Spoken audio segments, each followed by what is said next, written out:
Great good morning, everyone. It is a beautiful Monday, September 15th, 2025. My Cordaro Jewelers watch tells me it's 9:08 a.m. This is the Bob Cordaro Show. I am he. Broadcasting today from the United States of America. I can prove it because we produced great leaders, great thinkers, great speakers like Charlie Kirk. It's also the place where the brave, like the veterans we salute today, thanks to our man, John Basiliga. Well, we lost them this year, but have a chance to celebrate them. Like Morrow Cabell, Hazleton, Thomas Davies, late of Arizona, but he was from Old Forge in North Pocono. John Zalan, he was from Canaan Township. Jackie Seas, Danville. And Chet Stackhouse. Our veterans will honor today the United States of America, founded with a certain knowledge and understanding by our amazing, incredible, irreplaceable founding fathers, that government is not, shall not be, cannot be our parent, our guide, our salvation, our direction. Not any of these things, but is nothing more than a necessary evil we require to organize and protect society. The United States of America, the country where, for the first time in human history, freedom was declared to be an unalienable right granted to each individual by God. Freedom could not be parceled out to groups. It could not be controlled by government or government officials because our great American Constitution ensured and codified freedom of speech, freedom of religion, freedom of association, economic freedom, and freedom of the press, no matter how they use it. Now, armed with these freedoms, and only because they had them, a ragtag bunch of immigrants, rejects, and their progeny created the richest, most powerful, most culturally diverse and accepting nation ever to grace our planet Earth. America, the only place specifically invented and designed so that every American can live their life in the manner they choose. Unlimited by their background, upbringing, race, color, or creed. Unhindered by the government or those who would use government to control others for their own comfort, benefit, or power. This Bob Cordaro Show, well, it'll always be convincingly conservative, lovingly logical, proudly and passionately patriotic, and reliably right. And so we gavel to order today's meeting and the beginning of another week of meetings of the Club for Common Sense, promising you, because of our commitment to common sense, that we will provide a sanctuary of sanity for all.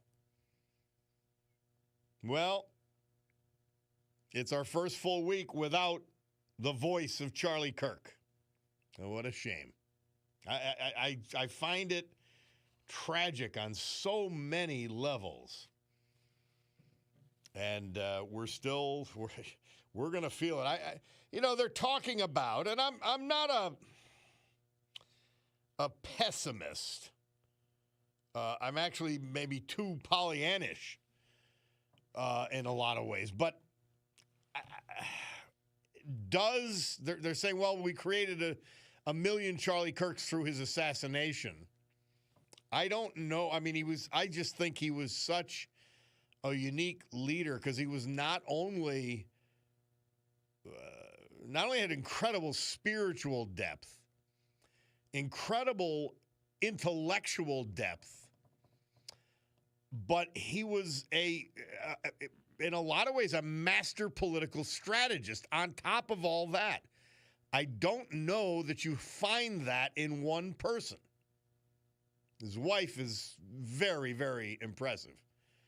But it's hard to imagine that things will expand. Although I'll tell you, it is really heartening to see the positive impact that Charlie Kirk and his message had on American youth and on people worldwide. Just impressive. But, yeah, by the way, John Fetterman, he continues to say the right things and then vote the wrong way. He talks a common sense game and then votes like a left-wing lunatic. But he's urging Dems to stop calling Trump Hitler. Stop it. It only makes sense. They're idiots. You sound like a fool, a jackass when you say that. Quite amazing. And so he said it. Hey, today we've got Monday Musings with John Perillo. And then we've got the weekend wrap-up with our man Chet Parlavecchio. A great football weekend. But how about the weather? The weather is fabulous. Now, Friday, I stayed home. I had enough. I just hung out. Home cutie went out. And me and Chauncey hung around the house, which I love to do. And then Saturday, we went with a little gang to the Stegmeyer Mansion. I can't wait to get back there again. The Stegmeyer Mansion on South Franklin Street in Wilkes-Barre. And I know they're an advertiser, but that has nothing to do with this. It's that great. And so we did that Saturday night, and then our friends the Palucci's came to the house after that. Somehow, some reason we had to have an after party. So Sunday, I wasn't bright and cheery early Sunday morning. I think it was what? Chauncey spared me the overnight trips, but 6 o'clock in the morning, to take Chauncey out and feed the cat came awfully early. And then we had a nice celebration. My father's going to be 88 on Tuesday. So we had a nice celebration at my mother and father's house. All the grandchildren were there, and the grandchildren to be. I have 3 and 2 on the way. 1 any day now. And so, good stuff.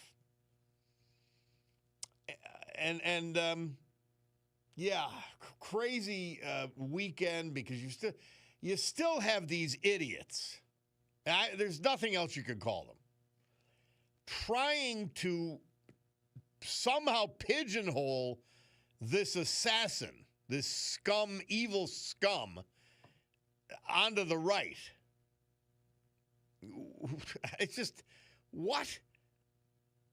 Cutie said to me, well, I was just listening on TV or somewhere, or maybe she saw it online, about, he's a right-wing Trump supporter. They're just lying. That's what they do. That's what the left, the media, and the Democrat Party does. The truth is their enemy.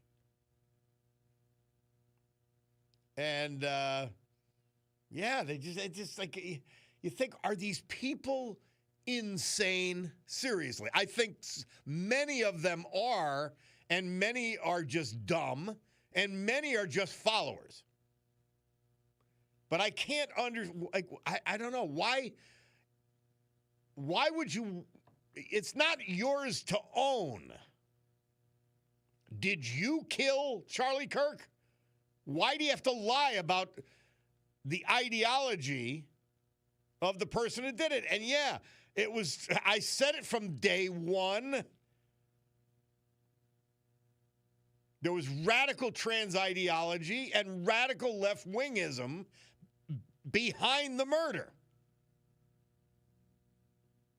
And I'm still very curious as to who else was involved. Hopefully we will find out. You hope and pray at this point.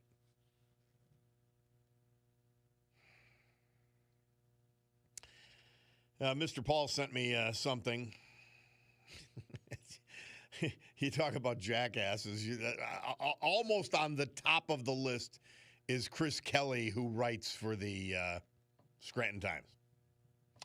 He says, the interesting thing about the suspect accused of murdering Charlie Kirk is that he's a white Mormon from a Republican family, and Trump is...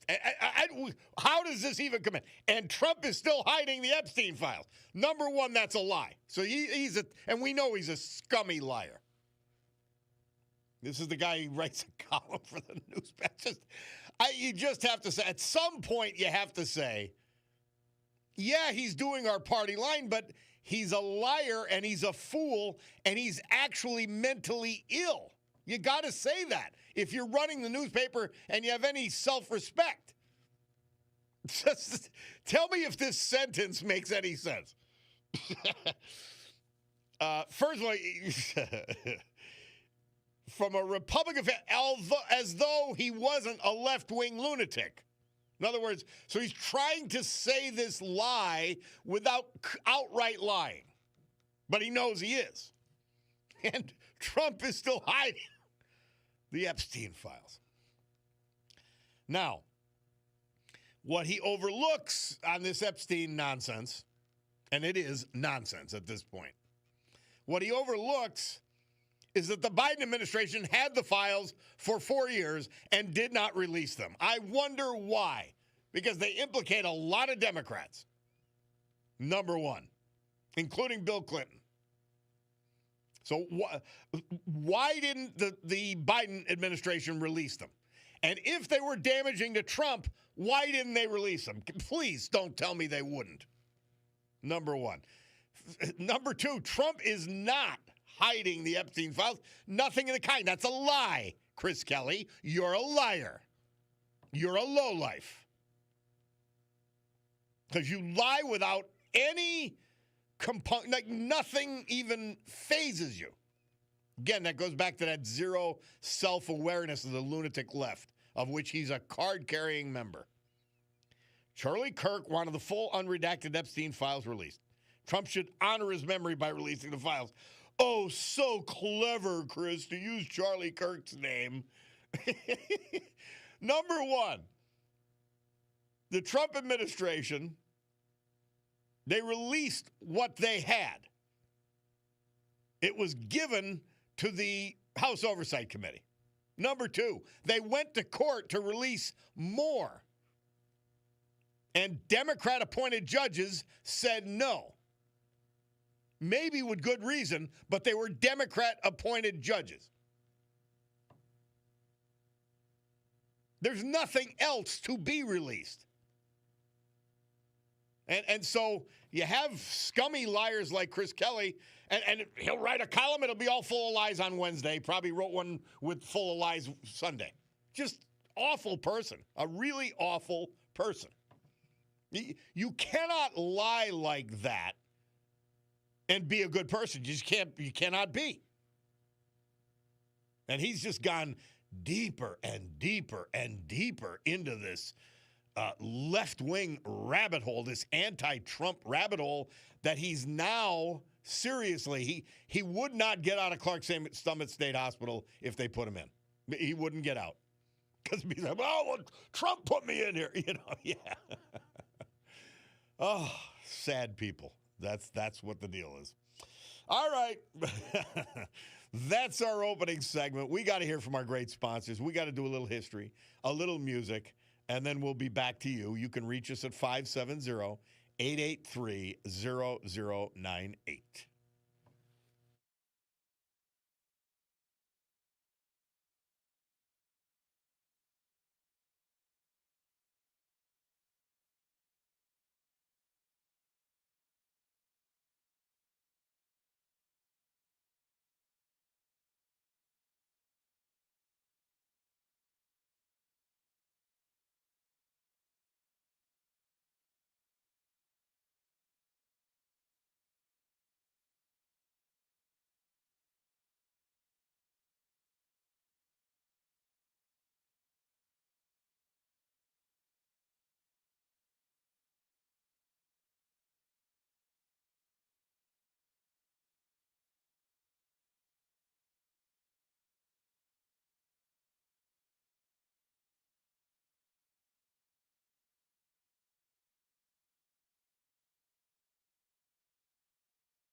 1776, British forces occupy New York City during the American Revolution. That was our history moment. And Elvis. This date, 1956, Murph tells us he had the #1 R&B hit with his double-sided single, Hound Dog and Don't Be Cruel. Remember, I've told you that this, they used to release, you'd have one song and sort of a throwaway on the B side of the 45. Not so with this particular single. Amazing. Somebody, Mr. Paul sent me this thing. It's from somebody called Wall Street Mav. It says parents should be avoiding Disney World vacations. This is not the Disney World you visited as a child. Meet the new Disney princess. It's a man with a mustache dressed up as a princess.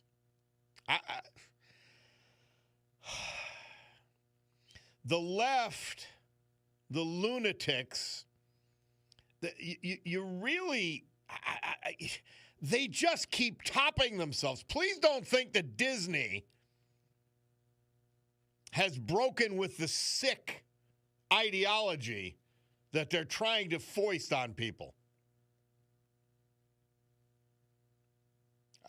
It's unbelievable. It's a man. It's a Disney princess, a man with a mustache, dressed as a princess, I guess. And you're going to go give them, because there's no way you get out of there without getting skinned alive. You're going to give them tens of thousands of your dollars. Go to Universal Studios or something. Unbelievable. Wow. That is beyond scary. I can't, I'm looking at it and can't believe it. I really can't. Let's get to a couple of texts. My friend Ginny C down in Plains, she's having headaches. Her grass wasn't cut. She can't cut it. She's not well enough. She's got severe COPD and asthma. Can someone, if somebody out there would go, you don't even have to, you don't have to say hello. Go cut her grass for her. Ginny C down in Plains. We'll find the address if anybody's interested. Now, she said the grass has been done and she cleared out the lot, but somebody was telling her they were going to have to move. You're going to be evicted in 7 days. That is very likely the law, Ginny. So you're going to have to get it done. I don't have any good info for you. Hang in there, dear. Hang in there. Somebody else texts in, Henry Sisson is the #1 influencer spreading these lies, and they go on to tell me something about Snickers bars that I won't discuss on the ALTS back at you. Harry Sisson. Remember that disgusting name. Second is Chris Kelly in the Scranton Times, although, thank God, only about 10 people read his columns. Somebody takes in, Bobby, this is beautiful weather for motorcycle riding. I've been taking the long way everywhere. I need to go this weekend through the amazing mountains and back roads we have in Northeast Pennsylvania. Love this valley we live in. The LTS, says Sean from Larksville. Good for you, Sean. Somebody takes in, true to form, it gets worse. Typical left-wing trash. Read the latest trash from Chris Kelly bashing Charlie Kirk. He calls Charlie Kirk a jerk. And then he says, that's not an opinion. It was his brand. Now, I will guarantee you he's not at all familiar with what Charlie Kirk has done. I'll guarantee you. Because if he listened, he'd be afraid he'd get influenced and not be an idiot himself. Wow. He joined in profiting from the pain of strangers. This is Chris Kelly. He trafficked. I didn't see it yesterday. In fact, the newspaper was at my parents' house. I'm not interested. He trafficked in it and embraced it, the fame, riches, influence it brought him. Wow. They said he sold racism, misogyny, and cruelty as godly.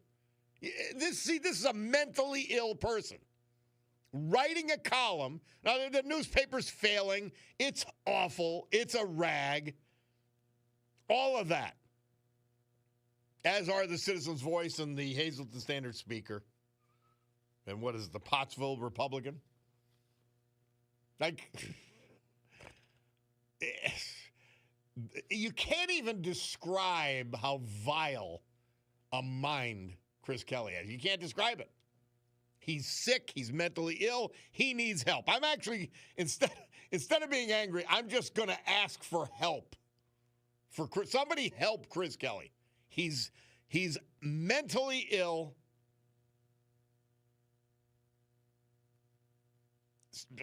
Somehow he has a newspaper column. Not much read, but he gets to write it. He gets paid. That's how he makes his living. And he's sick. He's actually sick. Wow. That's scary. And he doesn't know anything. I guarantee it. I guarantee he knows nothing but snippets that the left has extracted out of context on Charlie Kirk. I've watched him with transgender. I've watched him with gays. I've watched him with people who are disturbed. And somehow, it's as I say often, people say, well, you hate speech. Just because you hate it doesn't mean it's hate speech. Some people, like Chris Kelly, hate the truth. They hate it. They despise the truth. Amazing. All right, we'll take a break. Bob Cordaro, WILK, will return with our Veterans Tribute and then some of your calls.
Our veterans this hour and every hour, this day and every day, brought to you by our man John Basiliga and his great family of companies, including Eastern Roofing Systems in Jessup, one of the premier roofing, commercial, industrial, institutional roofers in the eastern United States. And guess what? They bring all of that talent, all of that know-how for your house or your small office. Eastern Roofing Systems. Thomas Davies. He was from Arizona and passed away August 21st at age 82.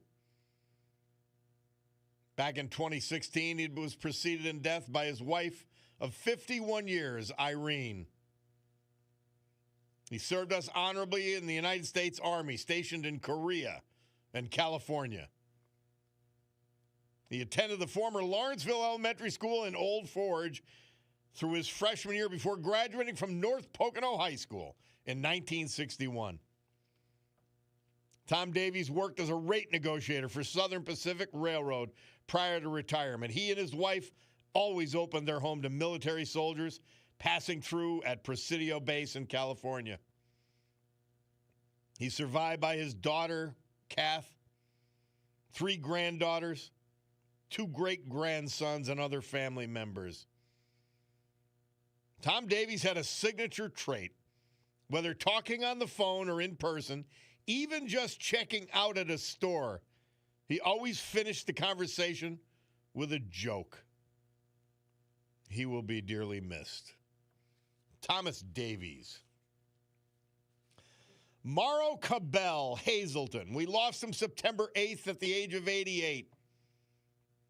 He was born in Hazleton, lifelong parishioner of Our Lady of Peace Parish at Our Lady of Grace Church, Hazleton. 1954 graduate of Hazleton High School. He served in the Air Force during the Korean War. Upon leaving the service, Morrow returned to Hazleton and married his high school sweetheart, Lily Dragonette. He spent his career as a sales rep and was co-owner of an Orange Julius franchise in the Wyoming Valley Mall. Active in his planning of his class reunions for Hazleton High and the Lions Club. More than anything else, Morrow loved his family. He was a devoted husband, father, grandfather, and great-grandfather. His wife, Lily, preceded him in death, surviving.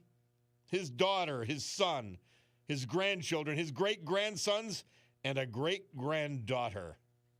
Morrow Cabell, our great veterans this hour, brought to you by John Basiliga and Eastern Roofing Systems. Storm Tracker 16 forecast from meteorologist Anthony Bordenaro. Today, sunshine, 81 degrees. Tonight, mostly clear down to 55. Tomorrow, mostly sunny, high 81. Tomorrow night, partly cloudy, low 57. Wednesday, scattered showers, high 76. Wednesday night, cloudy, low 58. Thursday, mix of sun and clouds, 79. That's a heck of a weather report, maybe the best I've seen this year. It might be. So I got the truck, Big Lou, washed. Go down to the Wizard and run it through. And it still looks clean from, I don't remember which day I did it, maybe Wednesday or Thursday. Wouldn't you know it? A darn bird. You know, what did he do that for? He must have picked out the truck and said, this is awfully clean. Let me mess it up. This is that one spot, and every time I go out to the vehicle, particularly when I'm letting Chauncey in, the back seat, I think, I got to come out here with the washcloth and clean this off, and then I forget.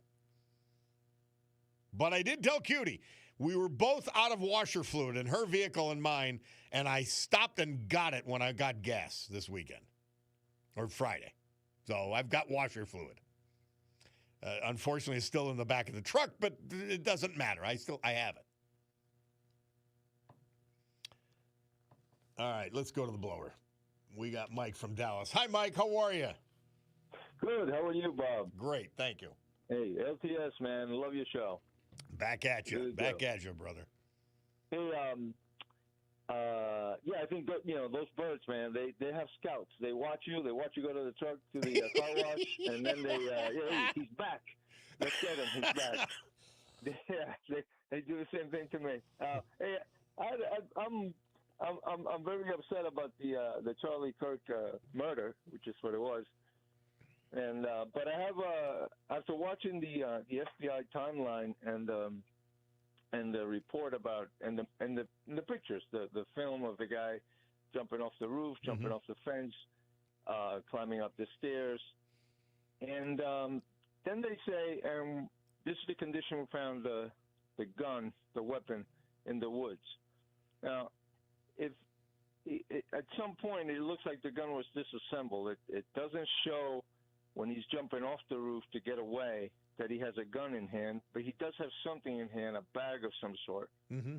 But he's running pretty well, so it's not stuffed in his pants or anything like that. And there was that limp on the way to the murder, which they speculate that he had the gun down the side of his leg or whatever. Yeah. But when he left the gun in the woods, wherever he left it, why would he need to reassemble it? That's what I can't make sense out of. Yeah. I mean, maybe somebody. Well, I don't. By the way, I don't know. I was watching, listening actually, Kash Patel on. Excuse me, on the Fox Morning Show today, and he didn't say whether it was assembled or disassembled. It was just in a towel, so maybe it was still disassembled. I don't know. Could be. He didn't say either way though, Mike. All right. Yeah, that's a you know what? As with any investigation, there are going to be anomalies, period. Yeah. That you're going to say, well, wait, what about this? The one I'm worried about the most, or wondering about the most, I should say, is that clown who said, I take the fifth, and created a ruckus that distracted the limited security there to him while the guy had a chance to get away. Like things like that. And they said there's a 20-person snap or chat room or something that this guy was involved in. Those are the things I really want him to run down. I don't think he did it alone. I really don't. Yeah, I don't think so. I mean, at the beginning, all I could hear everyone say was this was definitely a professional job. I mean, and then after that, the reports were coming out that, for a guy who may have been hunting or was experienced in any kind of firearm, long gun shooting, 150, 200 yards with a scope is not that big of a deal. Yeah. So. And you know what? It was the most, I would characterize it this way. It was the most professional a non-professional could do. Yeah, that's right. You know? That is true. Yeah. That is true. Scary stuff, though. Everybody's vulnerable to this. Everybody. Jay Leno, of all people, he said this was an attack on free speech. He says that's what this was. Nothing else. And believe me, that's what it is.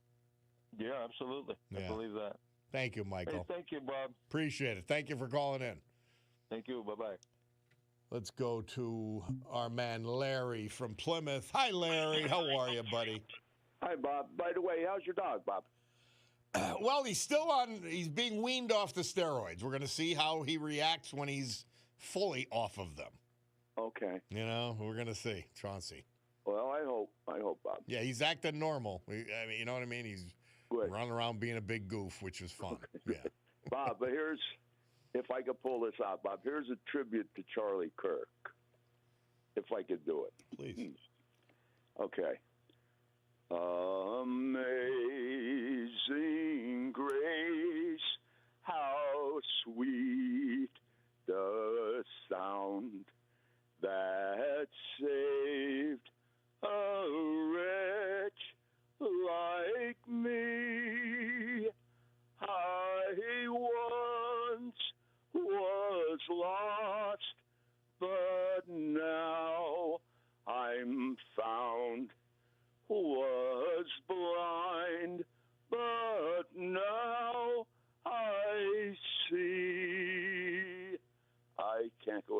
Bob. Not bad. Not bad, Larry. Without music, pretty good. Acapella, Bob. Yeah, nice. I'll tell you, the man deserves it. He was a great man.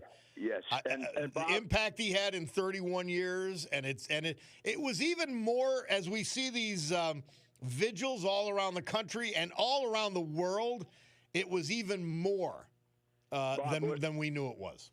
Bob, when I saw, what was it, Congress, was it yesterday, day before, when they had a moment of silence and the Democrats wouldn't shut up, that's disgusting. And left. Some of them left. Bob, disgraceful. I'll tell you what, maybe you're not thinking, there got to be retribution, or this country is lost. It's over. I mean, the things that are going on, and what happens, it's a weirdo that shoots him. Some weirdo with a tranny girlfriend and everything. It's disgusting. Well, what I think is this, and you probably wouldn't agree with it. I think that the conservatives have to keep speaking. That's how we win. We keep telling the truth, and they will fail and become the small, discredited minority that they deserve to be. Bob, I hope with his killing that this starts a movement. Well, they're saying it. I don't see how it happens, but because I just don't know. I can't think of anybody. But look nobody knew Charlie Kirk was going to be what he became. I can't think of anybody that combines everything he had. He was that famous. I didn't know that. Yep, amazing. And I always followed him. There's a couple of them that do that, Bob. Though Guy Benson, I don't know if you know him. Yeah. Oh yeah. And Shapiro, what's his name? Shapiro. But Charlie, he embodied, and I said it earlier in the hour, he embodied deep faith, deep intellectual capacity, and was a political strategist on top of all that. You can't embody that. I don't know who would have all those qualities in one person, but we've got to try. I just hope it continues, really. Thank you. Thanks for the song, too, Larry. Appreciate it. Thank you, Bob. Man. Heartfelt tribute to Charlie Kirk. We'll be back. My Bacardo Jewelers watch says 9:50 on the nose.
You know we had to take it to that point.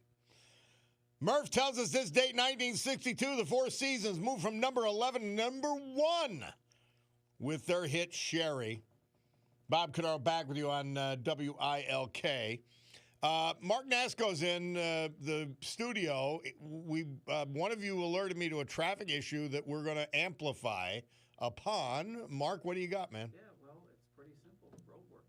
Rolling roadblocks going through Luzerne County real far south, so that's what it is. They're just doing some... So they're rolling, like they're doing stuff and moving forward. That's what they're doing, and that's actually been going on for a while. You probably have seen that. That's been going on. They've been going north to south, south to north, all that, just doing road work. I experience it once in a while going to work as well. So 81 North near the Pittston area is a mess, and it's gonna spread north, I guess, right? Yeah. We'll get you more details on that, but for one, Please. I see it's road work that they're doing, and it's just going to be rolling throughout the counties. All right, my man. So, hey, always an honor to be in studio. I'm usually in the other room. I don't get to come in here too much. Well, you're a star now. That's what happens. I do like that song too by the Four Seasons. Yeah.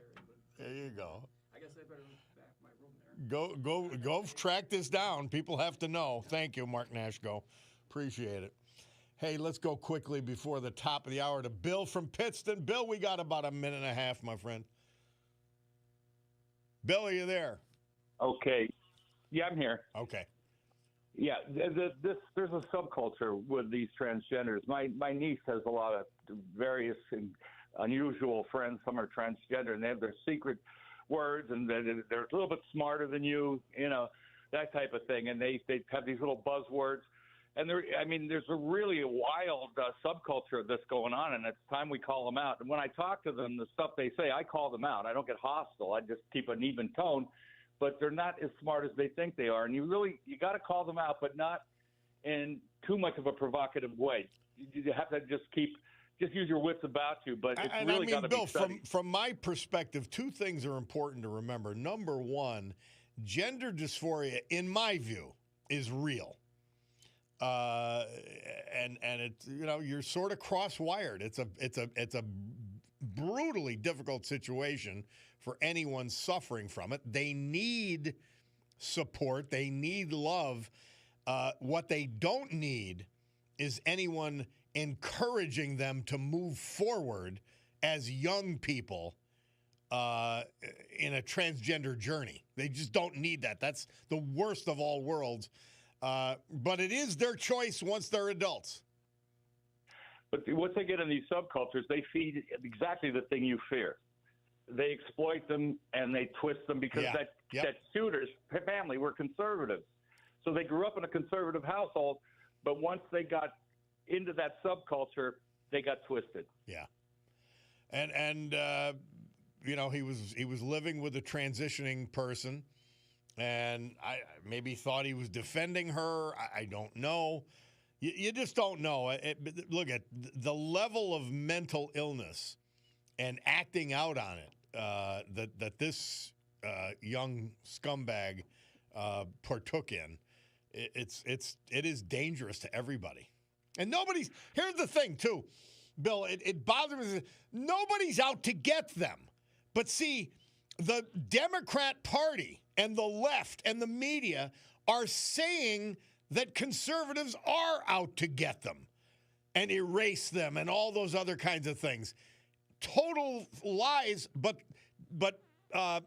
mentally adaptable people will then take this information and act on it. And that's what we had here. Yeah, the Democrats have exactly. They're complicit in all this violence by that Crockett and all these people. But the weird thing is, I'm watching the Democrat Party commit suicide because Trump is using it appropriately, using this tragedy to show the comparison between the abnormal, crazy Democrat Party, which no longer exists as it once did, and it's nothing but a party that's committing suicide. They're committing political suicide. The further they go left. Well, the Democrat Party, as it is today, needs to commit suicide. We cannot have a political party that is moored in evil, their entire ideology, that is moored in hatred of the country they represent. Can't have it. Oh, absolutely. And they're all on the wrong side of the 80-20 issues. That's what I mean. They're committing suicide. It's obvious to anybody that they're making the wrong choices. And the stupidity of it all, they run with it. They exploit it. But, Bill, don't overlook the ability of them to lie their way out of things. They did it in 2022 with the abortion issue. They lied about it. They lie about everything, and they're shameless in doing so. So I know they're not sad. dead until they're dead. It's like that hand coming out of the grave. But the question is, when will a group of normal people take over for the sickos that lead the Democrat Party? I don't know if that's going to. It has to happen. Well, the progressive Democrats are like a subculture of what the Democrat Party used to be, and they're much in alliance with that same subculture that takes place in these gaming rooms. Yeah. And they prey on these kids that are totally screwed up, trying to find their way. They give them a sense of identity. And then they create that paranoia, and they get them to do things they wouldn't do. Well, the duty of the normal people in this country is to marginalize the left dramatically. And we've got to do that to save the country. Thank you, Bill. Appreciate it, my man. It is 10:03 on my Bacardo Jewelers watch, 10:03 and change. So we've got to go to the news. But we remind you that you go to Bacardo Jewelers, okay? Great jewelry store. Absolutely the best. But then you look at the watch collection, Raymond Weil, Breitling, Oris, Longines, Michelle, Shinola, Luminox, Swiss Army, Seiko, Tory Burch, Victorinox, and then, of course, my own Bacardo Jewelers watch. We'll take a break and be back. It's the Bob Cordaro Show.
You know it does, Levon. Great good morning, everyone.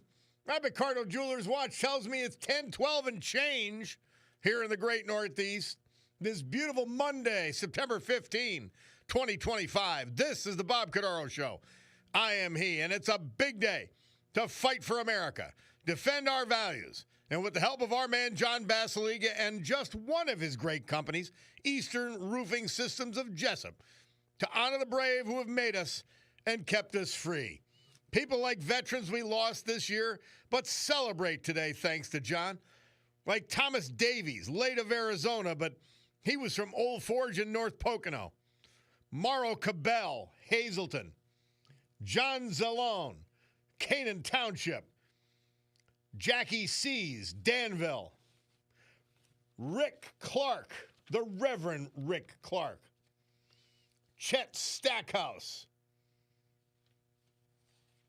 And so with history, our great founding fathers, and the incomparable Constitution of the United States of America as our guides, let us continue today's battle.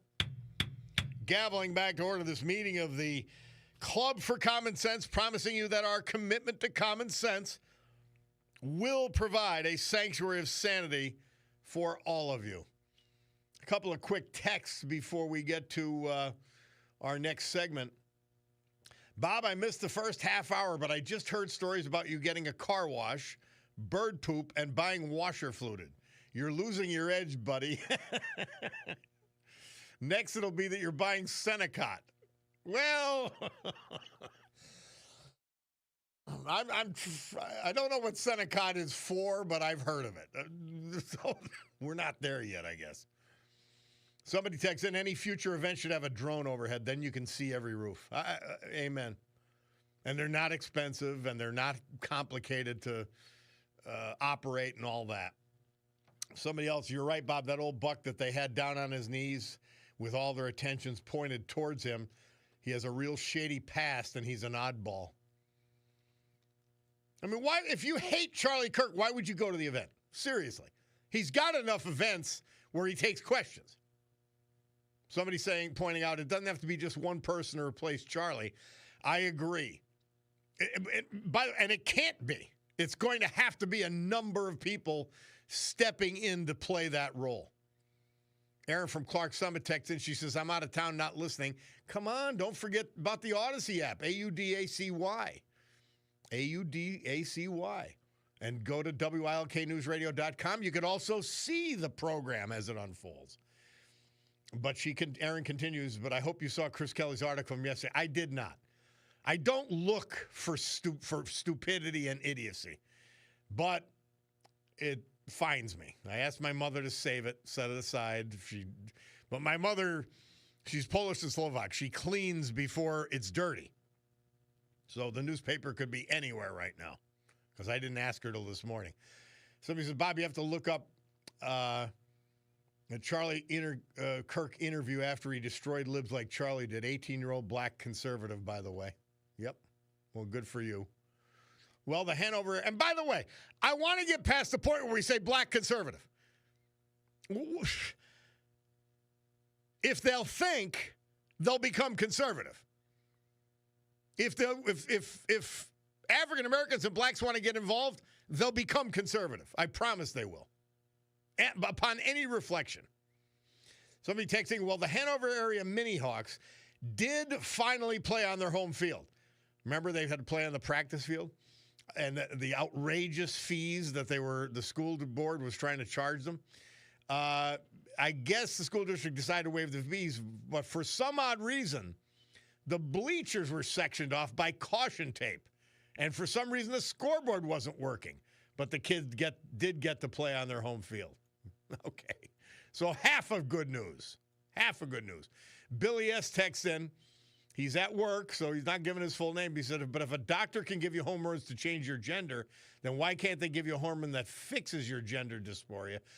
I don't want those kind of powerful drugs used, period, on children.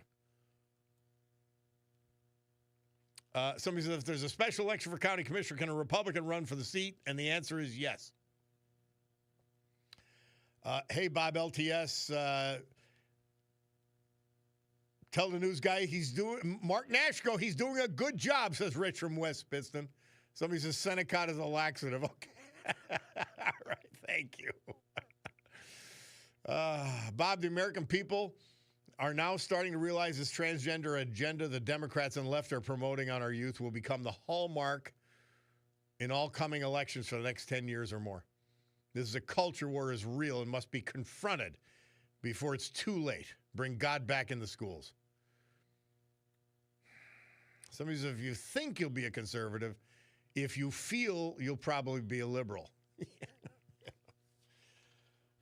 Somebody says, if your genitals have nothing, this is a great point. What a clever point. If your genitals have nothing to do with your gender, why does removing them affirm it? Amen. I know. Oh, well. Hey, Bulldog, I took it all the way to now. We got to take a break. John Perillo's holding, and I just had to read some of these texts. We'll take a break. We're going to hear from our great sponsors. A little music, a little bit of history, and then we'll be back with Monday Musings. John Perillo, he's on time. I'm running late. We'll be back.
Little Eva, number 4 hit this date, 1962, Murph says, with Locomotion. And, of course, Dwight D. Eisenhower, this date, 1959, invites Nikita Khrushchev, and he's the first Soviet head of state to visit the United States, arriving at Andrews Air Force Base outside Washington. Bob Cordaro back with you, and it was delayed, but he will not be denied. And that is John Perillo, Monday Musings. John, thank you for your patience, my friend. No problem. Thank you for having me on, to you and your listeners. What a week, huh? Oh, wow. I was in the middle of actually writing a piece about the Israeli attack on Hamas leaders, in Qatar, which at some point I still want to talk about. And then I was thinking about some remarks on the anniversary of 9/11, which, I'd still like to reflect upon. And I was thinking about that stabbing of that young Ukrainian woman, which Bob and I haven't even had a chance to discuss when I heard about the killing of Charlie Kirk. And this is the second week in a row that I've said I can't let something go by without a comment. And this time it's the murder of Mr. Kirk. And as Bob and I were texting each other, we can't even keep up with the sickness of the world right now. So I'll just pick one for today. And regarding Charlie Kirk, by the way, the murdered father of 2 young children, this bothers me for many of the same reasons that likely bothers you. What's there to say that hasn't already been said? Well, let's start with the fact that Mr. Kirk was doing what I've been trying to do a little bit of, for a couple of years here on Bob's show. And Charlie Kirk was probably the most popular voice out there trying to say that there's a different way of looking at things. Let's discuss it. So, yes, this bothers me at a personal level. And C.S. Lewis once said, quote, "My prayer is that when I die, all of hell rejoices that I am out of the fight," end quote. And Mr. Kirk was the kind of man who waded right into the lion's den, politely, defiantly, joyously, to bring the philosophy of conservatism and Christianity to those, some of whom likely felt that what they were hearing all around them was deeply flawed, but had never heard presented the other side, and others who vehemently disagreed with him, but really didn't understand that there even was another side. And he would certainly challenge those who disagreed with him. But he was always engaging, always giving his opponents all the time they wanted to explain themselves, and he was murdered for doing just that. And dear listeners, please understand that the entire purpose of politics is to resolve disagreements through words and debate, things that in more barbaric societies throughout the world today and for all of history, for thousands of years, were resolved by people killing each other. If you were a member of Tribe A and I was a member of Tribe B, we would meet on the field of battle, and whoever was still standing at the end would run the show. And once again, I'll keep saying this till I'm blue in the face, the fact that we don't see that everywhere today is an aberration of human history. It's not the normal state of affairs, right? Warring has been the normal state of affairs of humankind since we first stood upright. And avoiding all of that is the entire point of politics. If I can't tell you that I disagree with you without fearing for my life, or you fearing for yours, then all that's left is physical conflict. And if we can't debate, what's left is for us to punch each other in the nose until somebody backs down. And now I want you to ignore for just 1 second the single maniac who pulled the trigger murdering Charlie Kirk. Only one person is responsible for his death, by the way, and that man's family helped turn him in, and I can't imagine the agony that they're going through. But if we ignore all of that, again, for just 1 second, we still have what happened before his murder. And that's a display of what I've been describing in earlier segments as the death of our culture. There were 8,000 signatures on various petitions to not let Mr. Kirk speak at a university. So think about that for a second. What is left of our society if we can't even let people like Charlie Kirk speak at a university? And that's all before the trigger got pulled. And remember, what I've said before, civilizations don't get murdered, they commit suicide. And all murders are horrific, and we know that. And this one is both horrific and an example of civilizational suicide. What lesson do we expect young people who either agreed or disagreed with Mr. Kirk to get from his murder? And if you agreed with him, would you think for a second before saying that publicly now? And if you disagreed with him, have you figured out what's either expected of you, from your tribe, or are you publicly, loudly, clearly telling the like-minded in your tribe that you don't want to be part of this sort of thing, and telling your friends to tone it down, without adding the word but or well or whatever? Did Mr. Kirk ever say something unwise? Yeah, probably. And is that the standard you'd like applied to you? And yes, this was in Utah, and they at least gave him the opportunity to speak. In the universities where our political leaders are incubated and where our political culture is fermenting right now, conservatives like Mr. Kirk aren't even allowed in the door. Mm-hmm. Right? So instead, Charlie Kirk presenting mainstream conservative thought, he was no radical. Him presenting that thought was so horrific that 8,000 people felt that he shouldn't even be allowed to speak publicly. What's the right response for those who agree with Mr. Kirk's point of view? In one of the most conservative states in the Union, in a university which exists precisely in order to exchange ideas, when they find out that the set of ideas that's held by them, and by the way, roughly half of the U.S. population, is so repugnant that they shouldn't even be allowed to say it out loud. Just something to think about, right? And since this is Monday Musings, I need to do a little bit of philosophy on understanding the power of words, carelessly sometimes, right? The Gospel of John starts by saying, in the beginning there was the Word. And Genesis talks about God speaking things into existence. And of course, many reasonable and intelligent people find that troubling, even absurd. How can you speak something into existence? It's nonsensical, so we can chalk it up to mythology of the ancients, right? Except that it happens every day around us. So when an umpire at a baseball game calls "you're out," those words have created a reality that is every bit as real as the existence of the baseball bat that the batter is holding. It's not just a concept, it's real. So when a police detective, a newly minted one, says that you're under arrest, they have spoken something into existence. You were free to go about your day and do whatever you want to do, but now you're not, and it's real. And again, the detective has spoken that into existence. So yes, it's completely unremarkable to me that God, who is infinitely greater than the baseball umpire, has spoken creation into existence, which of course, because we're philosophers during this segment, means that the opposite can be true as well. So I can openly say to my wife of 41 plus years now, that in spite of all the stupid things I've done in my life, that the one thing I know for certain is that I love her dearly, and something was created when we said to each other, I do. And if I turn to a young child and say, we didn't even want you, you're ugly and a mistake and an idiot, something else has been created. Not just conceptually, but actually, really, and truly. So if we say that so-and-so is a threat to democracy or an enemy of the people, a reality has been created that is no less real than the existence of my horse Milo, who I can see from where I'm sitting right now. And all of those realities have consequences. There is no such thing as just words.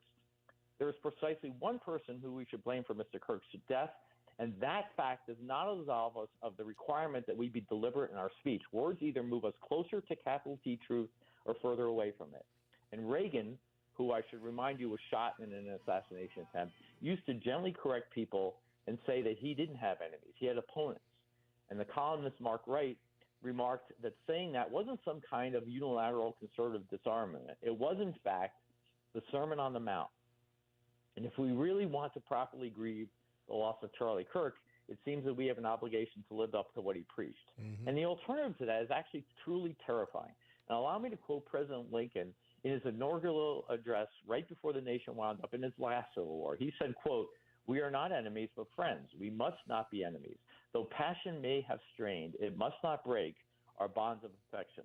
The mystic cords of memory stretching from every battlefield and patriot grave to every living heart and hearthstone all across this broad land will yet swell the chorus of the Union. When again touched, as surely they will be, by the better angels of our nature," end quote. So I appeal to your better angels, whether you agree with me or think I'm some irredeemable nut, because as I've already said, the alternative is something that you don't really want to think about. And I just want to thank you for your time again on Monday. Oh, always a pleasure.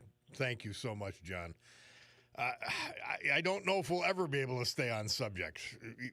Things change so quickly in today's world that you've got to be ready to adjust, and thank God you are.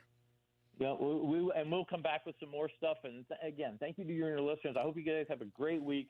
And I hope you understand and live in the world that God's created for you with some joy, Amen. even in all this. Amen. John Perillo, Monday Musings. And we'll talk next week, my friend. We'll take a break. Bob Cordaro, WILK. We'll be back with our Veterans Tribute.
Our Veterans Tribute this hour and every hour, this day and every day, brought to you by our friend John Basiliga. And we'll name just one of his great companies, Eastern Roofing Systems, the premier roofing company in the eastern United States for institutional, commercial, and other large applications. But guess what? They're based in Jessup, so they bring all of that expertise to bear on your house or your small business right here in Northeast Pennsylvania. John Zalan, he was 85 when he passed September 5th. He was from Canaan Township, Wayne County. He's survived by his wife, Margaret Lieb Zalan. They'd been married 42 years this October, and they celebrated earlier this year 50 years of being together. Born in New York, back in 1939, John spent his early years in the Bronx. He grew up singing with his father and developed a wonderful baritone singing voice. He was a graduate of Sewanhaka High School in Floral Park, New York. Received his bachelor's degree from Hunter College and master's from New York University. He served us in the Army National Guard. He was proud of being an expert sharpshooter with the rifle. He was a driver education teacher at Sanford Calhoun and John F. Kennedy High Schools in Nassau County. When he moved to Wayne County, he became a real estate agent.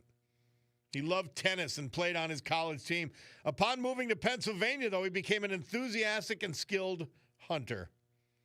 He'll be forever remembered for his quick wit and outgoing personality. John Zalan. Jackie Sees. He was a Merc retiree. He was a Cub Scout leader. He was a soccer coach. Passed away September 3rd at age 87. He was from Danville. Born in Danville, 1956, graduate of Danville High School. After graduation, he enlisted in the United States Navy, serving, among other stints, on the USS Bordelon for 4 years. He was a member of the reserves for an additional 2 years. He worked for TRW for 10 years and then Merck as an electrician until his retirement in 1998. Jack was a member of St. James UCC, where he served on consistory as an elder. Member of the Sageburg Hunting Camp. He loved to hunt, Cub Scout leader, soccer coach. By far, however, the roles that Jack took greatest pride in were husband, dad, grandfather, and great-grandfather. Nearly 66 years ago, Jackie Sees married his beloved wife, the former Nancy Bell. Together, they built a beautiful life, raising 3 sons, 1 daughter, 13 grandchildren, and 9 great-grandchildren. What an incredible legacy. He was preceded in death by his parents and, tragically, 1 grandson, Jason Sees. He's survived by his wife, Nancy, 3 sons, 1 daughter, 13 grandchildren, 9 great-grandchildren, and other family members. Jackie Sees. Our great veterans this hour brought to you by John Basiliga and Basiliga Hospitality. Storm Tracker 16 forecast from meteorologist Anthony Bordenaro. Today, sunshine, high 81. Tonight, mostly clear, 55. Tomorrow, mostly sunny, high 81. Tomorrow night, partly cloudy, down to 57. Wednesday, scattered showers, high 76. Wednesday night, cloudy, low 58. Thursday, mix of sun and clouds, but it'll still be 79 degrees.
Dickie Lee.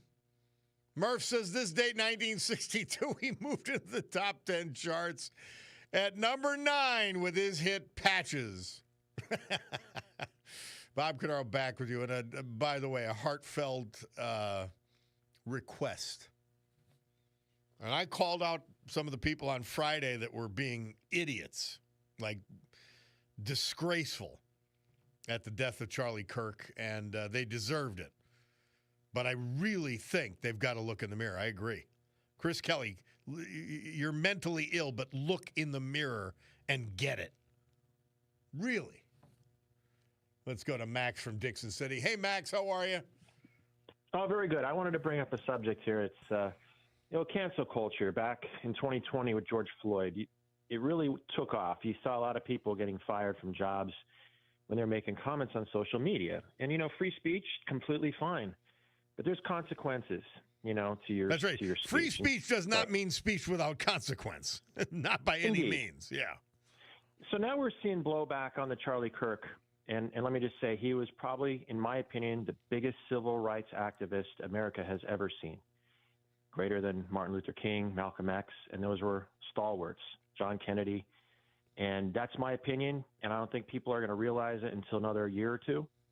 But what he did, I don't think it can be done again. And you have to look deeper. I don't want to waste my call on that, but I just wanted to get that out there. Okay, do your own research. This is a fine individual, the best of all of us. Now, what's disturbing to me is the content being shown, and it's in the news. You have newspapers reporting this. Easton High School today, an educator has been reprimanded. Lancaster,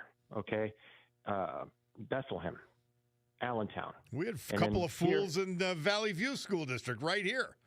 Same right thing. Here, and in Kingston, Valley West School District. And that's the one that's really interesting because it's being posted all over X. And the fact that the comment was made by a vice principal and it was disgusting, okay? Now, he's denying it. He has every right to deny it. He could say his password was hacked or his page was hacked or whatever, and that's fine. Hey, look, I see it all the time with performance-enhancing drug users in boxing. They always deny it. They got steroids in their system. Hey, I don't know how it got there. Okay, there's an investigation.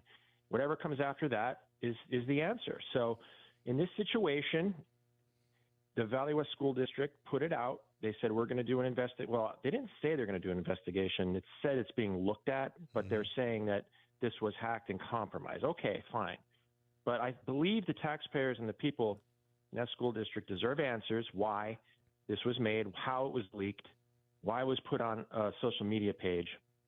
And this seems to be a prevalent attitude amongst educators. That's the scary part because these kids are being indoctrinated. Critical race theory in the schools, it's all linked, okay? You had arrests there out the wazoo. It wasn't reported. There's people just trying to cover their own butts because they don't want to get in trouble, by being called racist. I broke up a fight. Oh, well, I don't want to have that stigma, so I'm just going to let it go. That's the prevailing attitude in these schools, okay? But let's get back to the point on what's going to happen now. Are people going to be held accountable? Are people going to go to these meetings and say, hey, we want to know one way or another who made that post? And if it was hacked, we want to know who it was. There has to be a resolution and accountability. This cannot be swept under the rug because this is damaging, it's dangerous, and if you're a parent that's being educated by some of these people, that's a problem. Yeah, that's what I want to know. Look, that's not a bad day because, number one, if you think something insane like these people have posted, that's one thing. Then they had to compose it. Then they had to post it. So this was a deliberate process that, and again, free speech is free, but not without consequences. Indeed, and if you saw the post, it's pretty well thought out and it's pretty concise and it's hate towards the far right. That was made clear, but the ending was really personal, where it was stated that he called for public executions to be on live TV. Okay, he was accused. He's saying Charlie Kirk wanted executions of murders or whatever on pay-per-view or public TV. He's like, well, he got his wish and he got executed on public TV for all of us to watch, paraphrased, allegedly, okay? That's the mindset whoever posted that, okay, that's the mindset that's out there, and it's in the schools, all right, and it's in the courts. And I don't want them teaching my kids or grandkids, period. Well, and I don't want people operating on me to think that way, that have a bias against people that are opposing them in politics, in the judging quarters, okay, in the legal departments. You have this bias and this hate and this. It's just there's no fairness. Okay, there's no law and order if you play sides like this. It's this partisan, rhetoric. So people need to go to those meetings and demand to know what happened. Because if we can get to the bottom of, certain things in this world, if you really do the research and investigate, you could find out who made this post. Yeah. There's ways to do that. Max, IP addresses, thank you, my friend. We've got to go, but I appreciate it. Always. Thank you. Let's take a break. Bob Cordaro, WILK. We'll have the Bloomberg Money Minute in the middle, but we've got to hear from our great sponsors now. We'll be back.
Remember Helen Reddy?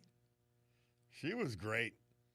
Murph tells us this date, 1973, she had the #1 hit with that song, Delta Dawn. And in 1987, Strom Thurmond setting up the confirmation of Robert Bork, which he got voted down. He would have been an incredibly important Supreme Court justice. That was a shame. Truly was. Hey, last Wednesday, and I didn't get to this because there's so much going on, Republican mayoral candidate Trish Bynum questioned incumbent Democrat Mayor Paige Cognetti's run for the spot in the 8th congressional seat, while at the same time running for re-election in Scranton. She said, Bynum says it's unfair to Scranton residents, alleging that Cognetti has divided priorities. Which she already had divided priorities. She was for the lunatic left agenda and cared more about that than paving the streets. Bynum did this at a news conference Wednesday on the steps of City Hall. Trish Bynum said she won't be giving her time to the city of Scranton, which deserves it. I mean, they're all taxpayers. They deserve a full-time, not a part-time mayor in the city. And then the lies in response. She's saying, I wasn't planning on running for Congress. Yeah, you hired your campaign spokesman a year ago, but you weren't planning on it. Oh, she just saw what was going on in Washington, D.C., and I just had to run. What a phony. How fake and lying right to your face. And then they bring up Stacey Garrity. Stacey Garrity's in one office. She's not running for state treasurer when she's running for governor. So another lie. And then she's got chooches that will allow her to continue lying. It's incredible. Well, I look at my watch, my Picardo Jewelers watch, which I love so much. And I've got a Picardo Jewelers watch. They sell Seiko, Swiss Army, Luminox, Shinola, Michelle, Longines, Oris, Breitling, Raymond Weil, Tory Burch, and Victorinox watches. It is your watch store. Now they tell me it's time to go. Time for the news. We'll be back. Chet Parlavecchio on deck.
Battle's over for Charlie Kirk, but the war's still on, baby. Great good morning, everyone. My Cordaro Jewelers watch tells me it's 11:07 and change here in the great Northeast. This beautiful Monday, September 15, 2025. This is the Bob Cordaro Show. I am he.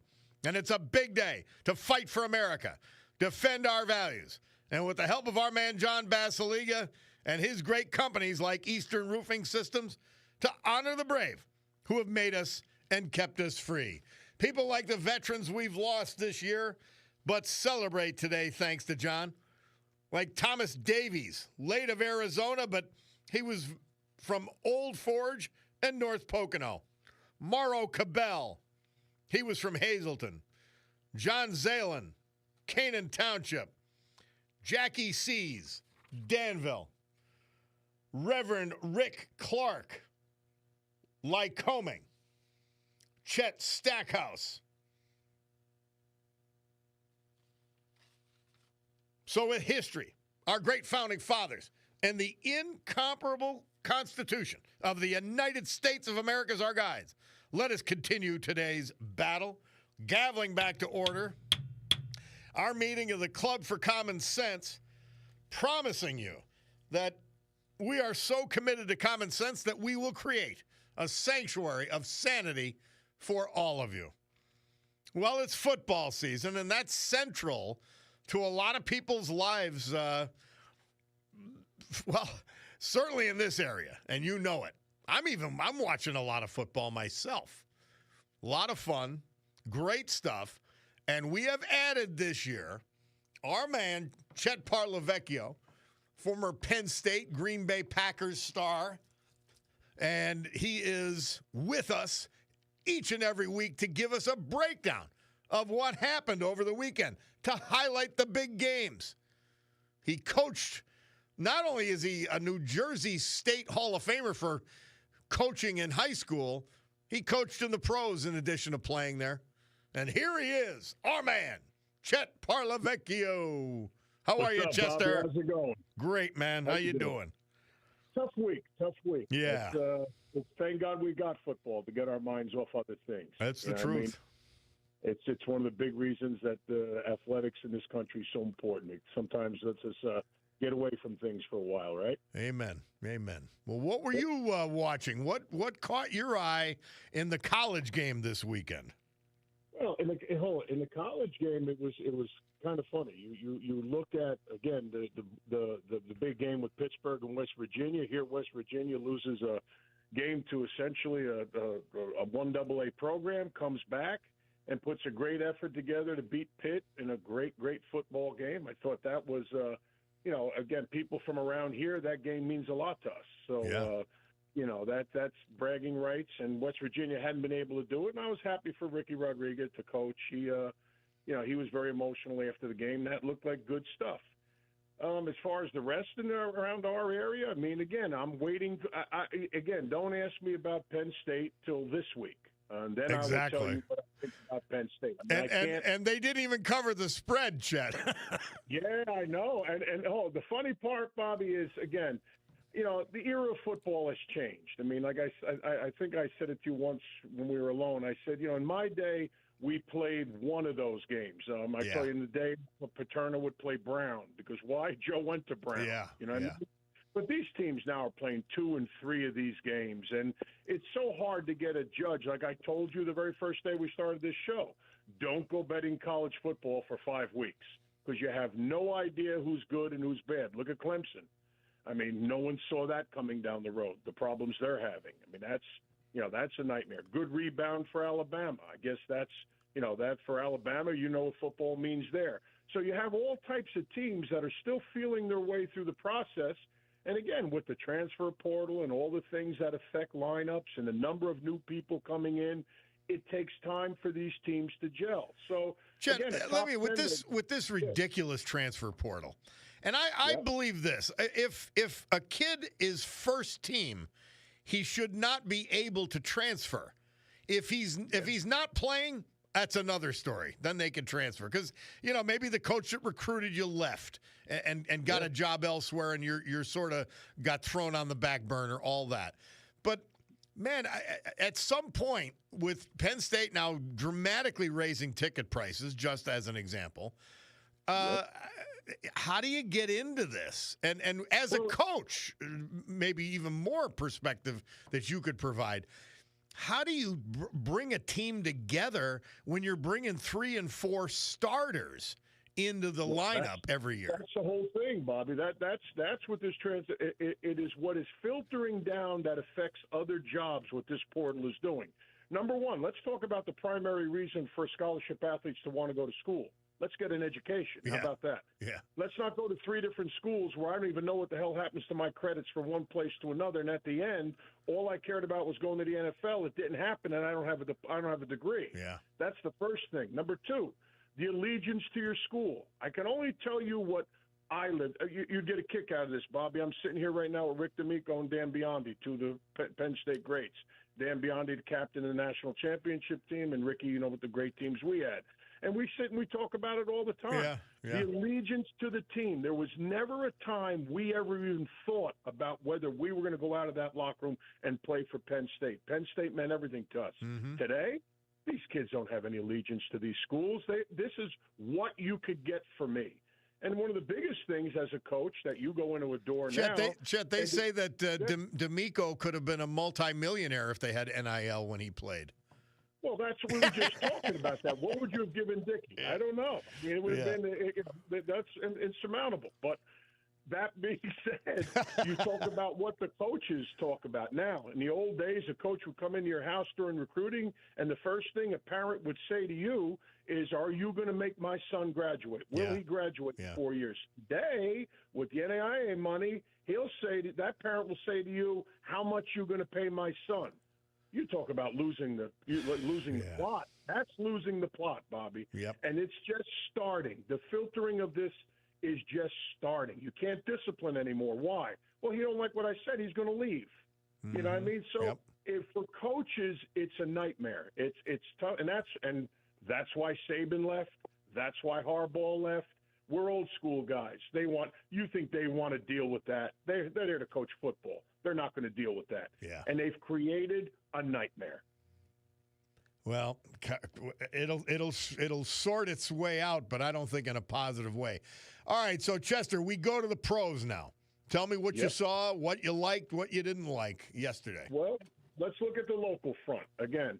We'll start with the Pittsburgh area. We'll look at the Steelers again. Now, what's starting to become an issue with the Steelers, and you could see it when they played the Jets a week ago. It's not just a bad game. It wasn't just that Hayward was not in training camp, so he's not quite ready.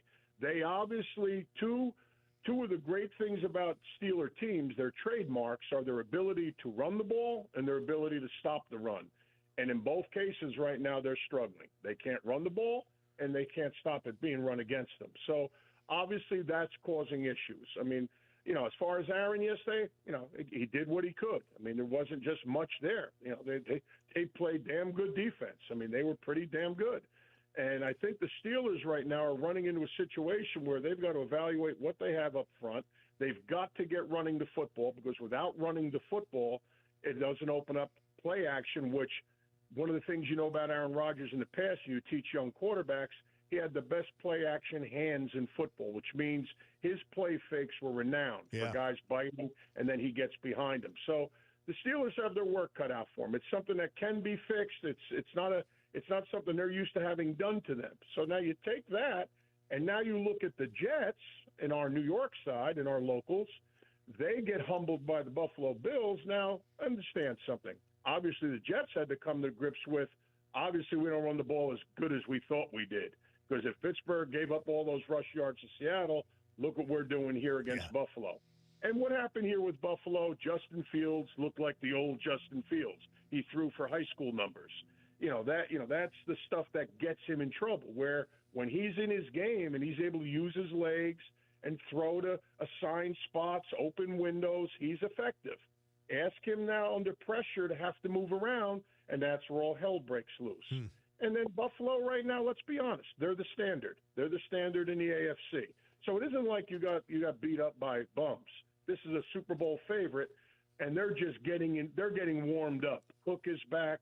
He ran all over the Jets for 150 yards. So, again, the Jets, to summarize their week, they are not as good as they thought they were, and they've still got a bunch of work to do. Eagles, KC. That was the game I watched almost the entire game. Bobby, here's what you love about the Eagles, and this is all for young quarterbacks, guys that are out there trying to learn the game. Go look at Jalen Hurts' numbers. They're as humble as can be. Yeah. Why? Because he plays to win. He doesn't play to pad his stats. He doesn't care if he throws for 50 yards. If they get the job done, if they establish the things they do well, he's happy. You get Saquon Barkley going, you run the football. Every now and then he'll take off. But what I love about Jalen Hurts, he tempers his game to what he sees going on the field. You see a team there, the Kansas City Chiefs, that they are all too familiar with each other at this point. They know too much about each other. And they said, what? We're going to rely on our defense. Defense showed up, played a great football game. I mean, you look at Kansas City on the other side. I mean, I know everybody talks to them as a favorite. They look out of tune a little bit. Mahomes looks like he's just not seeing things yet like he will in midseason. Kelsey drops 2 big balls. Yeah. You know, his game is changing. Here's a Hall of Fame man. I noticed they didn't show Taylor Swift when he dropped the pass. No, that wasn't too Swifty, was it? That was no. They didn't throw there was no Swifty on that one. That was a goner. So, you know, and you look, like I said, you look at Philly. They do what they have to do to win, which great teams do. Yeah. They do what they have to do to win. And let's get to the last one, which I consider the game of the day in the local area, the Giants. Yeah. You know, Bobby, I always said this. It's funny. I'm watching the game with Ricky and Danny yesterday, and I'm looking at it, and I'm saying, you know something? Do you believe I used to yell at 17-year-olds for doing the wrong thing? These guys are getting paid $10 million apiece, and they commit 14 penalties, 4 of the same kind, 4 roughing the passers, 165 yards in penalties, and then wonder why you lose the game? Yeah. I mean, there has to be a point where, you know, again, the guy spitting on the guy 2 weeks ago, that was just ridiculously stupid. But this here is irresponsible. You cannot give up 14 penalties in an NFL football game and expect to win it, and yet they almost stole it, which compounded how bad that loss must have felt, because you could make the argument you gave it to him. You had Russell Wilson throw for a career high. I mean, Dallas in the secondary looks like Swiss cheese. There were things done. Again, I yell at 17-year-olds. You allowed 3 passes beyond deep 50-yard balls with the lead with minutes to go. High school teams don't do that.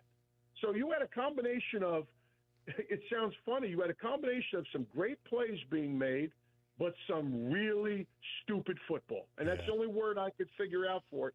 Because if you go to you fly home and you look at what you did as far as 14 penalties, it's got to make you sick. So again, you got a Dallas team that's a little improved.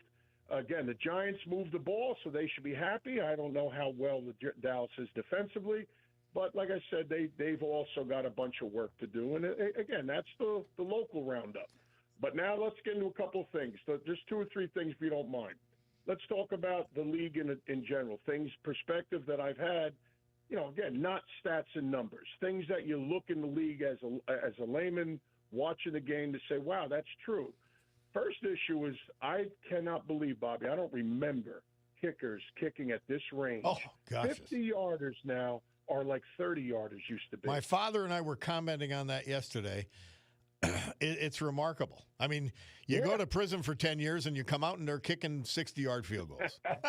You know what's funny, Bobby? They completed 2 60-yarders yesterday in the league. Me and Ricky were trying to look up whether that had ever been done. 2 60-yarders on the same Sunday. We can't find it. So if it's done, let somebody call it in, because that kid Aubrey has got a missile for a leg. I mean, he's just exciting. And what it's done is to the game, with this increased range, you're never out of it. You're talking about literally teams hitting midfield with the clock, whatever the situation is in the game, with the opportunity to steal football games. So, you know, it opens up a whole nother facet into the game.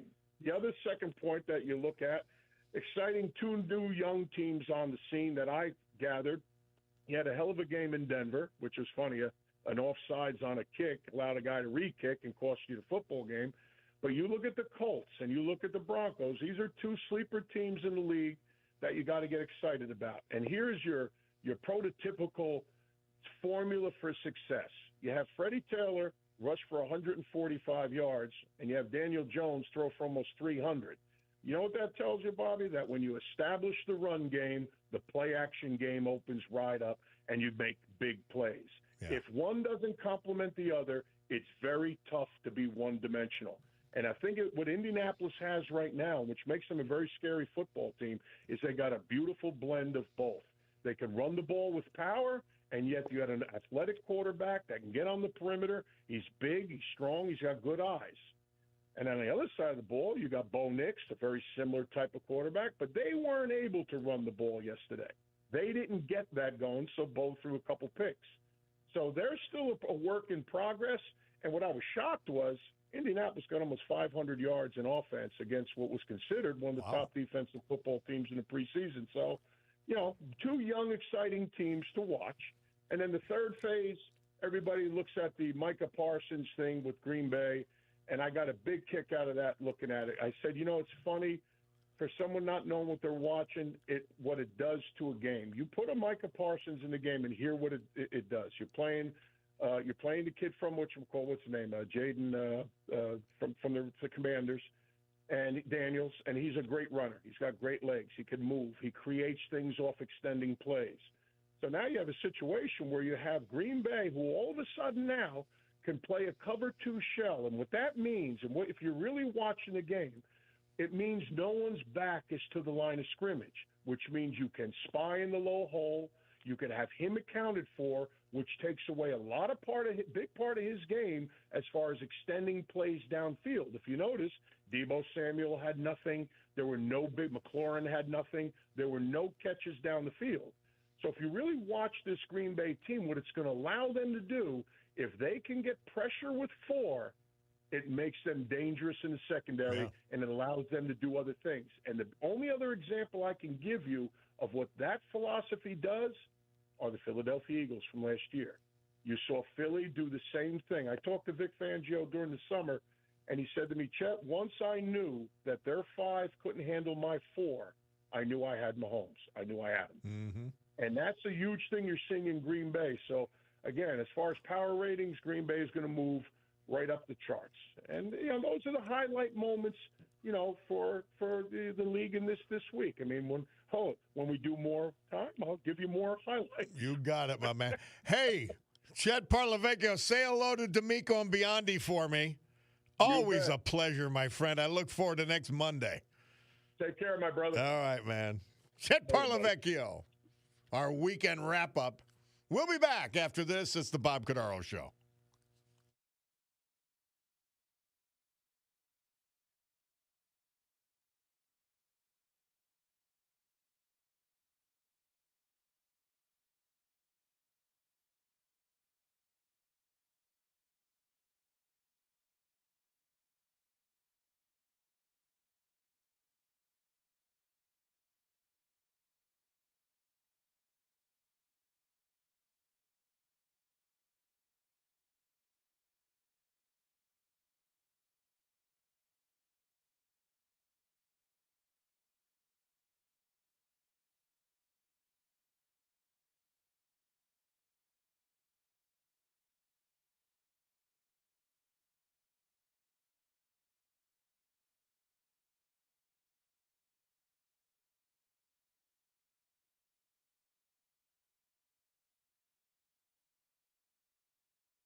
Our Veterans Tribute, brought to you this hour and every hour, this day and every day, by our man John Basiliga and his great family of companies, including Eastern Roofing Systems, one of the largest and the premier roofing contractor for industrial, institutional, and large commercial projects.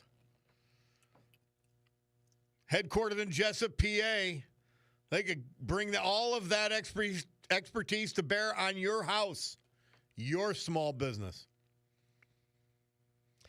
Reverend Richard A. Rick Clark. We lost him August 18th. He's survived by his wife, Gloria, whom he met at Lycoming College way back when. Their 57-year marriage was marked by commitment, partnership, and a shared love of family, travel, music, books, storytelling, and the church. An ordained elder in the United Methodist Church, Rick served congregations in the former Wyoming and Central Pennsylvania conferences, the Susquehanna Conference, and the Eastern Pennsylvania Conference. He was known for counseling and compassionate listening, interfaith work, founded the first HIV/AIDS ministry in Scranton, leading mission trips and delivering powerful sermons.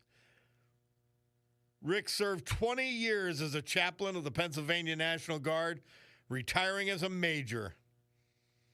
In addition to his wife, Gloria, he's survived by daughters, a son, granddaughters, and other family members. Reverend Rick Clark.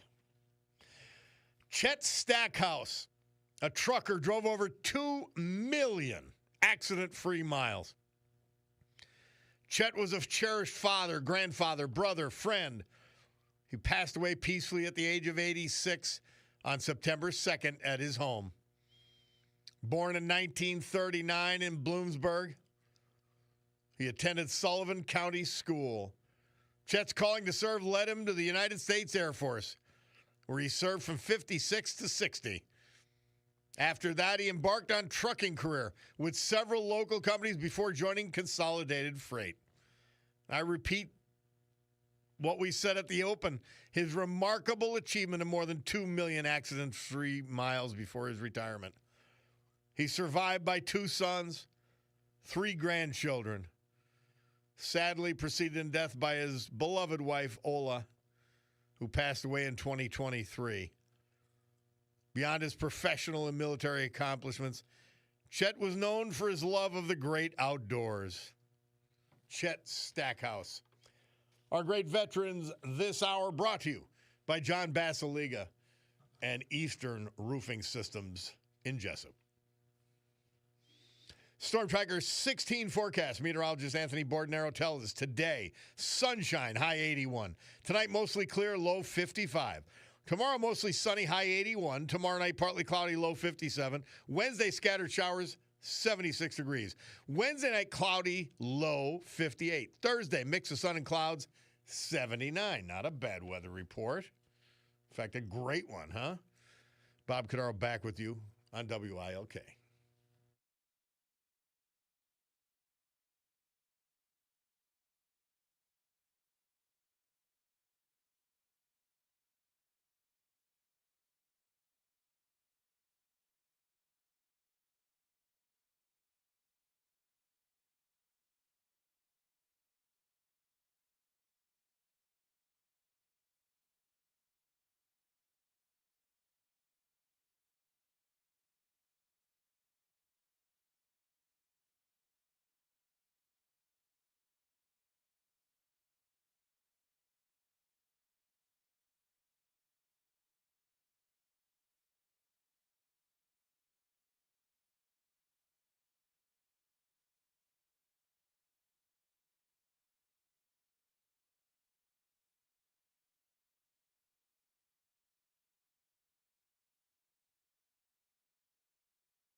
Murph tells us he released his album Slow Train Coming. This date, 1979, serves somebody. Bob Cordaro back with you on WILK. And, yeah, these Democrat governors and the former attorney general who's now the governor, and Cooper wants to become a senator, they passed all these laws to let these lunatics out, which makes them lunatics themselves. Yeah, exactly. 15, well, how many times? Literally, how many times is this going to happen? And that poor girl got oh, God, that's horrifying. It was just horrifying to even think about, to watch it. Scary stuff. Hey, my cousin, my man, Tommy Portnova, he just, yesterday, September 14th, he would have been married 23 years. He lost his beloved Donna a number of years ago, and he never recovered. That's part of life. It's a sad part of life, but hang in there, Tommy. Hang in there, my brother. And then Mary Regina, she dutifully forwarded us our Mother Teresa for today, September 15th. St. Teresa says this: you can pray while you work. Work doesn't stop prayer, and prayer doesn't stop work. It requires only that small raising of the mind to Him. I love you, God. I trust you. I believe in you. I need you now. Small things like that. These are wonderful ways to pray and wonderful prayers. St. Teresa for today. Thank you, Mary Regina. Let's go right to the blower. We got Tony from Moscow. Hi, Tony. How are you? I'm doing good, Bob. What do you got, my man? I just wanted to say something about the Charlie Kirk murder, and I'll be short. Sure.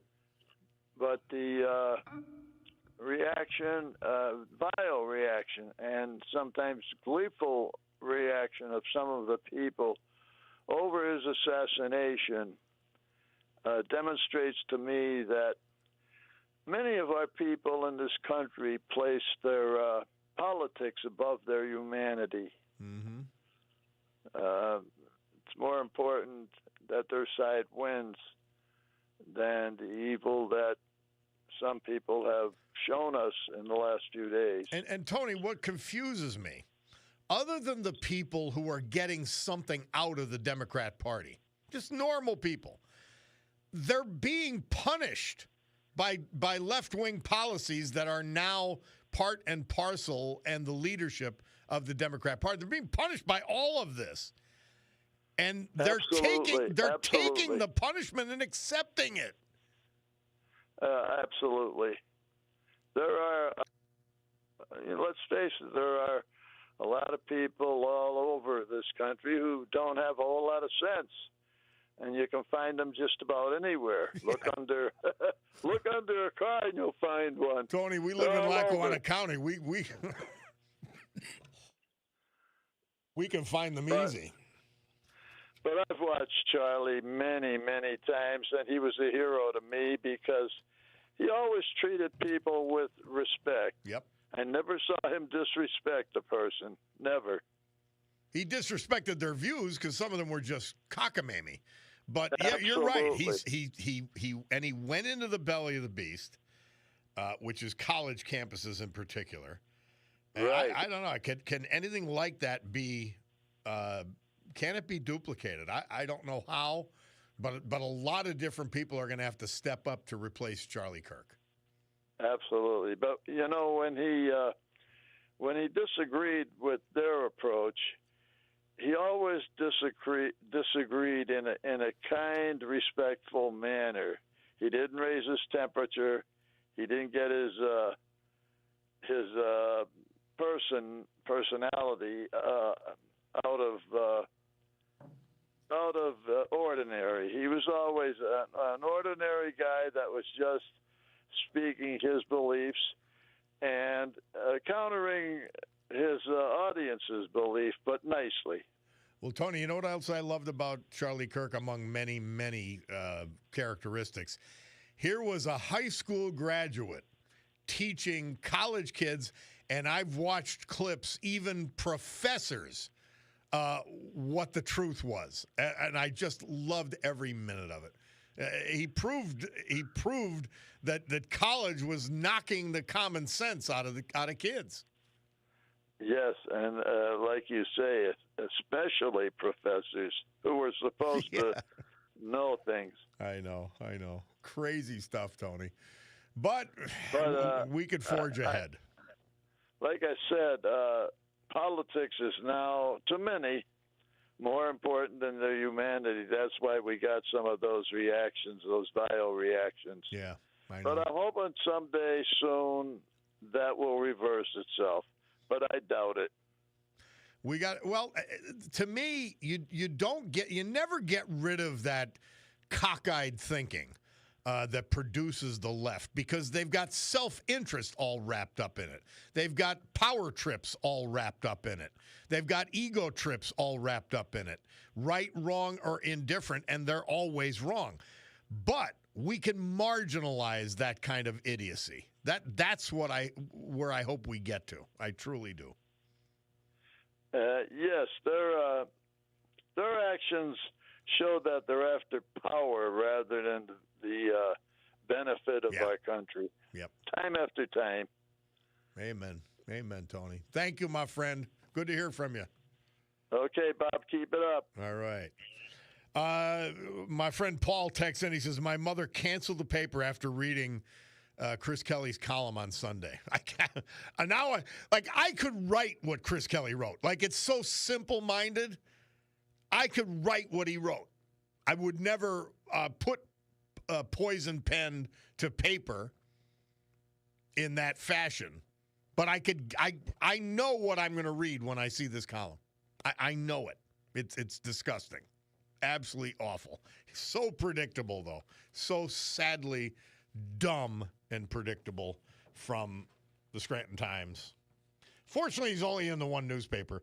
Those of you who are stuck reading the Citizen's Voice and the Hazelton Standard Speaker are not stuck with reading him on Sunday and Wednesday, but we bump into it, and it becomes a subject and fodder. But he's the perfect epitome of the idiocy of the left, of the mental illness on the left. He just is. Sad. You know what it's like? It's like allowing a family member, like Joe Biden, allowing a family member who is mentally ill to go out into the public and make pronouncements. Like, you've got to take care of that family member by not letting them be that stupid.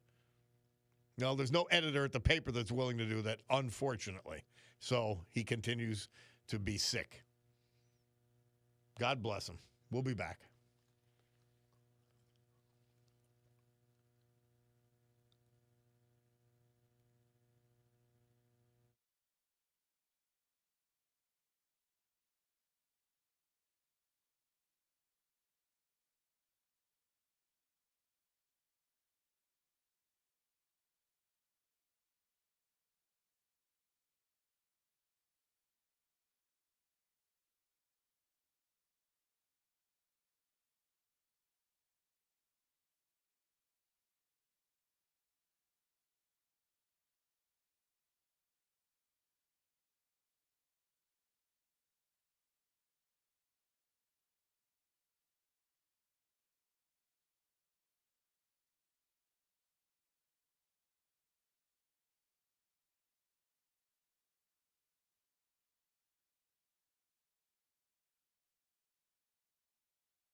Led Zeppelin. Murph said they had the number one album with their 8th and final album in throughout the outdoor. He picked Fool in the Rain from that piece, September 15th, 1979. And we're going to finish on September 15th, 2003. Johnny Cash laid to rest in a 2.5-hour service attended by over 1,000 mourners at First Baptist Church of Hendersonville, Tennessee. His good friend Chris Christopherson led the tributes, saying he represented the best of America. We're not going to see his like again. Murph picked Man in Black to wrap it up with today. And we're going to try to get a couple calls in here to wrap it up on our end. Leslie from Montvale. Hi, Leslie. Hey, baby. How you doing? Doing great. Thanks. Oh, that's good. I'm glad to hear it. Praying for Chauncey, just so you know. Thank you. And not a that's what we're supposed to do, pray for one another. I just wanted to mention, though, yesterday I had to get newspaper because I ran out of pee pads. I put one down every night for the dog, just in case. Uh-huh. Well, it came in handy because I read what that moron wrote. And that was the first thing that Barkley peed on, and it was well-deserved. Yeah, well-deserved. I think it's at the point, though, seriously, where his mental illness has become sadly clear. Uh-huh. I think he needs pity. I really do. I think he needs a rubber room. It's sad. It's insane.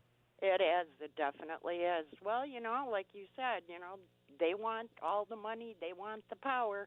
There's only one in power, and that is God. And the Bible tells you that you can't serve God and money because you're making money your idol. So when they go, there will be a day of judgment for all of us. And when they go, boy, they got a lot of splaining to do. Thank you, Leslie. I appreciate it. Not a All right, my darling. Let's go to Bob Bolus on Charlie Kirk and Chris Kelly's column as well. What do you got, my man? Well, I'll tell you, I was at the vigil yesterday, and I spoke there, and I told them, like people are saying, I'm Charlie Kirk, and I said, no, I'm Bob Bolus. I'm not Charlie Kirk. I couldn't even begin to be Charlie Kirk for what he did and what his goals were between Christianity and the message he put out there. Yeah. To have some lunatic transgender kill him for no purpose because he didn't like him, and then to see these idiots, especially Chris Kelly, to call him a jerk. Look where Chris Kelly is. He's in Strand, Pennsylvania. He's not out doing anything famously. There's nothing about him. He should look in the mirror if he really wants to see a real jerk, because he's a total ass to make that statement about Charlie Kirk that affected his family and everything else. I mean, his wife stood there and made the statement that it's not over. And I'm making the statement it's definitely not over. As we speak, there's a new trailer in process, one of my Trump trailers that's being updated for Charlie Kirk that will go around the country representing him. Good. Because he was what America needed, not the assholes we have out there right now and the liberal Democrats that are mocking and saying he deserves to die. No one deserves to die because you stand up for what you speak and what you believe in. And he was a leader. He was a father that left behind 2 young girls because some idiot, some transgender imbecile, turns around and decides he should kill him. Nuts. And then you got an idiot like Chris Kelly in the Strand Times and even allowed him to publish what he published. You got to, at this point, at this stage in Chris Kelly's illness, an editor has to step in. An editor has to step in. But apparently there is no adult supervision at the Scranton paper. It's crazy. Well, you could see that there is no supervision, and allow him to go running rampant. And I've known Chris for many years, and I want to tell him right to his face right now, Chris, you're a total egotistical ass that made that statement, and they should fire you tomorrow. You don't deserve to represent us in the nation and the city of who you are. You're a loser. All right, Bob Bolus. Thank you, my friend. Appreciate it. Again, I've even today in particular, and I go from scorn as an initial reaction to pity for people like Chris Kelly. It's got to be pity. You've got to pity them. By the way, don't look twice about them. They're dangerous. Don't even think about it. But crazy stuff. We'll talk about it tomorrow because I'll hopefully. Well, whenever I get the column, there's no rush. Stupidity has no deadline. We could discuss that insanity anytime. Guys, it's great to be back with you for another week. I lament as the weeks roll by. Time's going too quick, and these 3 hours, they just fly. One thing I saw, and my man Frank Mack sent something about a Miami teacher losing her career. I'm sad to see it, but I don't want those type of people around children. I really don't. I mean, if you're celebrating Charlie Kirk's death, I just don't want you around children. You're not healthy for anybody, including yourself, by the way. So, tough stuff. Anyway, Bob Cordaro, WILK. The Sue Henry Show's next. Rob O'Donnell Show after that.